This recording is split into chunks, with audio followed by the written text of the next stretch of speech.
Hey guys, and welcome back to another video on Lumber Capital Log Yard. Today we are peeling posts. We got an order in for 4 of them, and so we are going to turn these logs right here that you see into lovely peeled posts. This is a little bit different than you guys are used to seeing. A little bit different thing going on today. We have 2 draw knives that we're going to be using to do this with.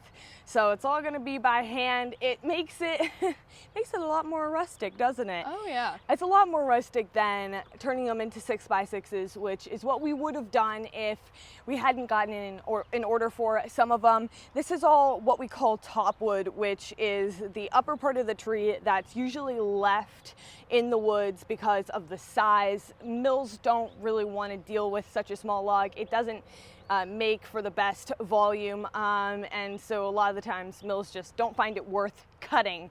But we do, because my dad's a logger. He's able to take the smaller stuff out of the woods, and then we turn these into beams because it's really good having the heartwood right there in the center. It actually makes for a really nice beam. Oh yeah. But today we are hand peeling.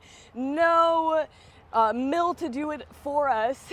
Back to the old-fashioned way of doing things here. So it should be fun. Might take us a while. Probably. The boss guessed about 30 minutes a log. We're gonna see if he's right about that. So let's get to it.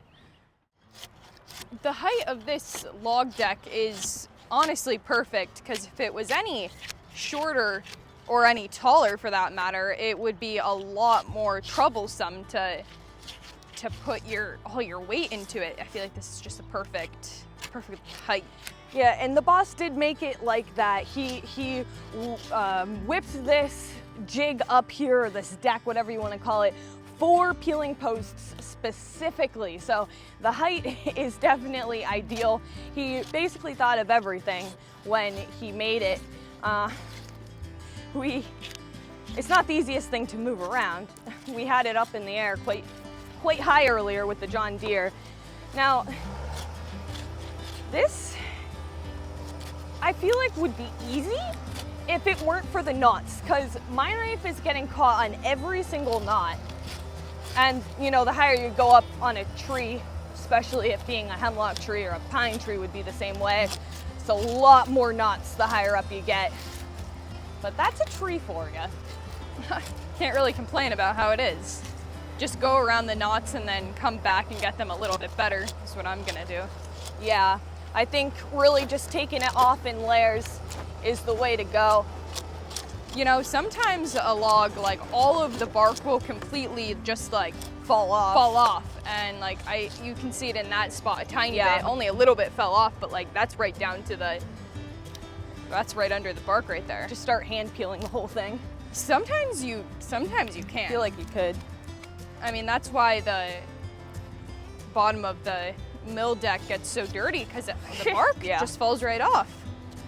True that.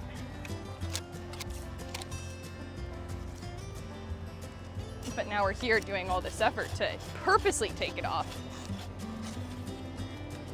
Funny how that works. How's that smaller knife working for you? I think it's okay. I feel like I have like more control just because it's smaller, but I haven't really done much with that one, so I don't know what the difference is. The knots are definitely troublesome.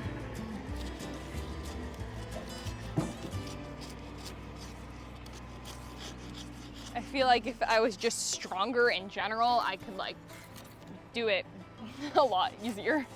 Well, the idea is that you're not actually putting much pressure in it, and you're really just letting the knife do the work. It's kind of satisfying. Yeah.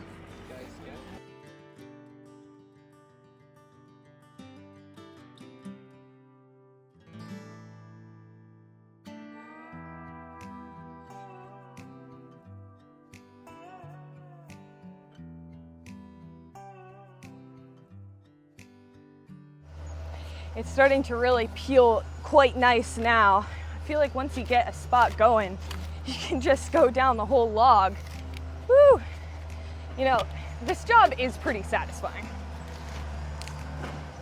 There you go, look at that one. That's the biggest one yet.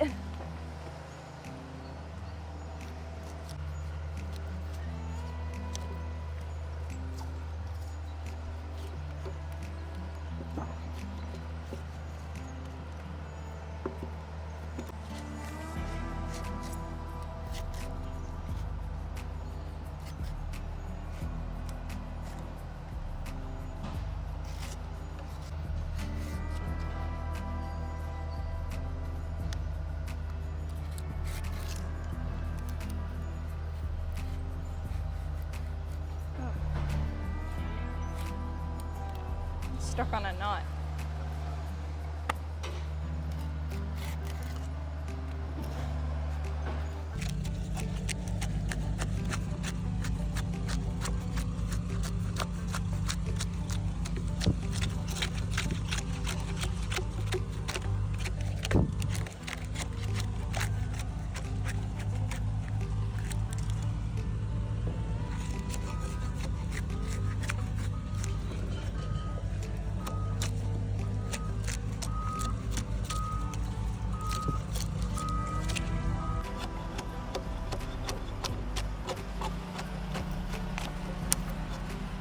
By far the easiest time to do peeling would be when the sap is up in the tree. Now, this depends on like a lot of factors, like how much rain we've had and stuff, but when you think about it, in the winter time, all the sap kind of like it goes into the tree more and goes down, and then in the springtime, all of the sap comes up into the tree and brings like about new life, kind of. Maple syrup season. Exactly. So if you think about maple syrup, the best time to harvest it, or not even the best, when you harvest maple syrup, it's when the sap is up in the maple trees, and that's when you get it gushing. When you just tap it a little bit and out comes a stream. But what it also does is make the bark super like loose. It's just slippery on the flesh of the tree. It just slides right off, and that's when you get a huge mess.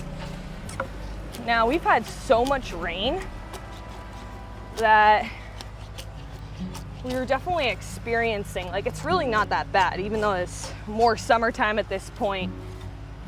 I still think that the hardest time to do this would probably be in the winter time, because right now it's doing a lot of the work for us, having the bark peeled off.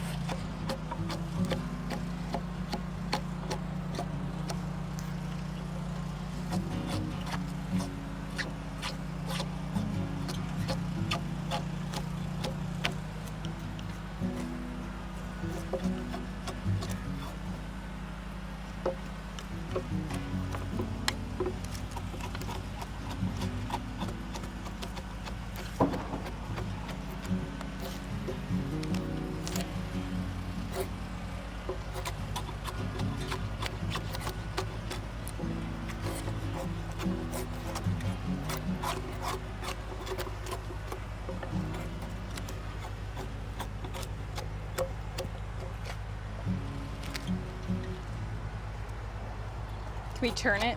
Yeah.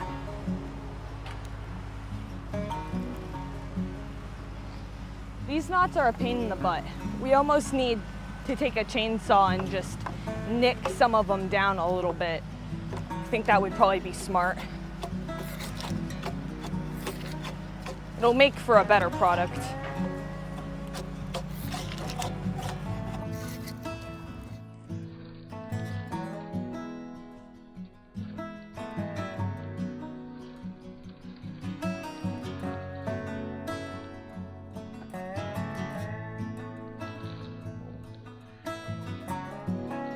It is hard on the hands. Are you feeling like you're building some serious calluses right now? Yeah, no, it's definitely a serious, just yanking that with all of your, well, I mean, like you said, you don't really have to put in a lot of force, but you're gripping it at least. Yeah, the gripping. Yeah, I mean, I already feel my calluses getting bigger by the second, actually. I'm sure it would not be too bad if you just did it all day, every day, but your hands would be like, get used to your hands that. would be crazy if you did this all day. You guys, that I don't know if I want to do that. I'll just go back to running the mill now. Yeah. But it is a cool experience doing it the old-fashioned way, how it used to be done, and building some calluses along the way. Although they might be blisters, we'll have to wait and see. But yeah, definitely with only 2 of these posts peeled at this point, not even all the way, our hands are aching. So we'll leave you guys here. Thanks for watching, everyone. I hope that you guys enjoyed. If you did, consider giving it a thumbs up and subscribing. You know, a crazy thing is that only like 30% of the people who watch are actually subscribed. So if you're watching right now and you're not subscribed to the channel, consider subscribing and helping us out. Other than that, we'll see you back here next time. Bye.